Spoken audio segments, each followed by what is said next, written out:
Olá, caros amigos, sejam bem-vindos a mais uma conversa no carro. Hoje, dia 25 de novembro, há uma cerimónia solene na Assembleia da República.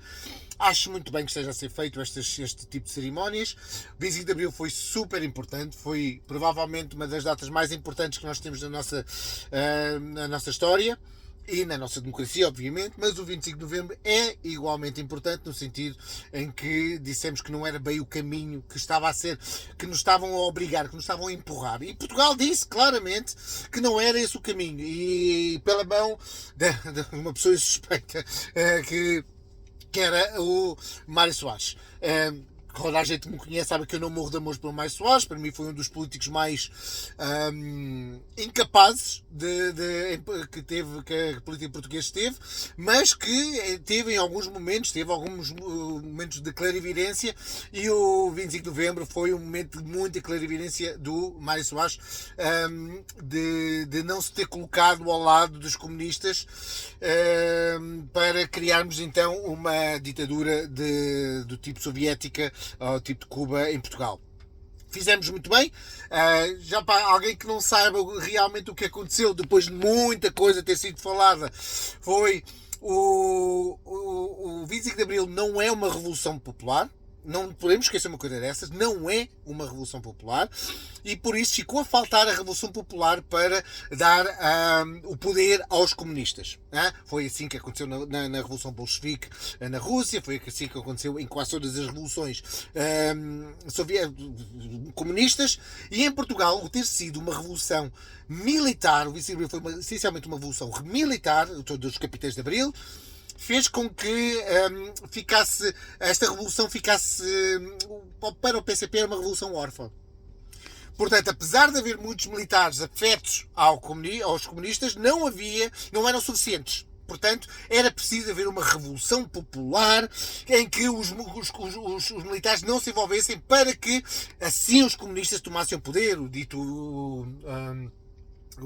28 de Maio, acho que ainda faltava acontecer o dito 28 de Maio em Portugal, que não o que aconteceu, seria no 25 de Novembro, e que também não aconteceu porque os portugueses assim não o desejaram.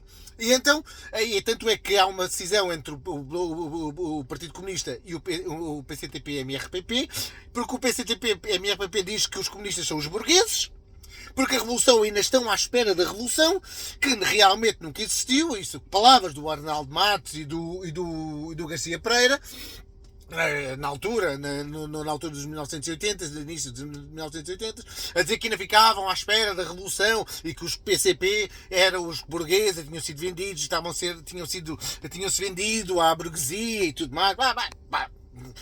Discussões entre comunistas é o que é. Mas para quem é bom para saber o contexto histórico disto tudo.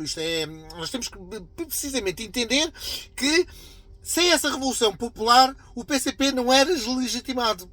Portanto, o PCP na realidade se vendeu, se vamos pensar assim, se vendeu à evidência de que nunca poderia ser governo sem ser pela Revolução. Portanto, teriam que ir a votos, e o máximo que tiveram, se não me engano, aos 20 e tal deputados, ou 30 deputados, acho que 30 deputados chegou o CDS, e o PCP só chegou a 20 e tal. Portanto, na realidade, os portugueses sempre rejeitaram o PCP. Então, a Revolução do dia 28 de novembro de 1975 é, na realidade, a legitimação da democracia em Portugal, e saber bem quem são os partidos não-democratas. E nós sabemos quem são os partidos não-democratas, precisamente por causa de serem o PCP e todos os partidos à esquerda. O PS pôs-se um bocadinho ao lado disso, e fizeram muito bem pela figura do Mário Soares. Hoje, muitos anos depois, voltamos à Assembleia da República para celebrar estas datas, o que é muito bom para a democracia. As pessoas acham que muitas vezes estas coisas não têm que ser celebradas. As datas têm que ser celebradas, e nós temos que exaltar momentos, temos que exaltar a força, o que nós chegámos a este ponto. Obviamente há muitas pessoas que vão dizer que há derrotados e há vencedores do 25 de novembro. É verdade, há sim senhora, mas quem é o verdadeiro vitorioso no dia 25 de novembro de 1975 é a pátria, é Portugal, é a democracia portuguesa que precisava disto para poder continuar, para poder florescer sem matando estas ervas daninhas que estavam a crescer. Há pessoas que podem achar que isto não eram ervas daninhas, iam dar árvores pujantes, mas nós sabemos perfeitamente pela história que isso não aconteceu. Em nenhum país isso aconteceu. Essas ervas daninhas foram daninhas e hoje nós vemos uma América do Sul cravejada de governos à esquerda, comunistas, a Venezuela, que era um partido riquíssimo, que transformou-se numa sombra de si mesmo. O Brasil, que é um país enormemente, pá, é um país fantástico em todos os aspectos. Neste momento é mais uma vez uma sombra de si mesmo. E há mais, pronto, e há muito mais. É só basta procurar todo o resto dos países na América Latina que nós vamos encontrar que passaram por regimes comunistas e que se transformaram em memórias de si mesmo e sombras de si mesmo. Na Europa, felizmente, isto não aconteceu dessa maneira, a não ser a parte da cortina de ferro, os países atrás da cortina de ferro, que estavam a partir de Berlim até à União Soviética, que mal saíram daquele sufoco todo, floresceram. É engraçado. Infelizmente Portugal não. Portugal está deste lado, mas sempre foi um país de porcaria, com péssimos políticos, corrupção acima da média, uma corrupção ao nível dos países africanos e sul-americanos, mas os países de leste, os países de trás da cortina, umas Bulgárias, Polónias, Lituânias, Letónias, Estónias e Eslováquias, e tudo mais, os países da antiga Jugoslávia, o Kosovo e a Sérvia, ultrapassaram Portugal. E estavam atrás da cortina de ferro, atrás de um regime totalitarista que não devia nada ao povo, vivia só das oligarquias e que mal se viram libertos destas amarras e destas algemas, prosperaram. E o que nós vemos hoje em dia é estes países a serem neste momento um grande motor da Europa. E eles rejeitam totalmente, terminantemente o comunismo e toda esta ideologia de merda, e há que se dizer com toda a sinceridade, esta ideologiazinha que neste momento anda a minar países como a França, a Alemanha, a Inglaterra, a Suécia e os próprios Estados Unidos.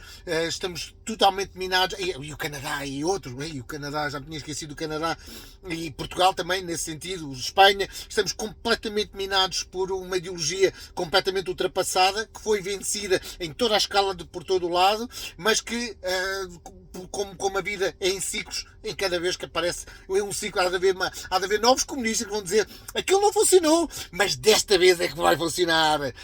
É verdade que o capitalismo e a democracia correta é que nos levou a este ponto, mas o comunismo é que nos vai levar para a frente. E quando nós votamos no comunismo ao socialismo, comunismo, e o que vai acontecer é sempre andar para trás. Comunismo e socialismo é sempre a andar para trás. Não há nenhum país hoje em dia que seja realmente comunista, realmente socialista, que não ande para a frente. Podemos dar o exemplo da China, é verdade, mas na China, na realidade, é um país completamente diferente, vive com ideias comunistas, é verdade, mas é um país totalmente capitalista, é como se fosse uma empresa. Aquilo vive como se fosse uma empresa e é um país com uma forma de gestão completamente diferente, mão de ferro, chicote na mão e basicamente as pessoas trabalham por um prato de comida. E é por isso que eles conseguem fazer aquilo que conseguem, que se nós tentássemos fazer isso aqui na Europa ou nos Estados Unidos não era possível. Portanto, não era possível fazer tal coisa, e então para vocês verem bem que o comunismo não é pelo povo, não é pelos trabalhadores, porque na China eles não estão do lado dos trabalhadores, eles na realidade põem os trabalhadores para baixo, não lhe dão qualquer tipo de benesses nenhumas, que nós aqui na Europa e nos Estados Unidos somos obrigados a dar, mas lá não dão nada. Portanto, viva 25 de novembro, sempre comunismo, nunca mais. Yes.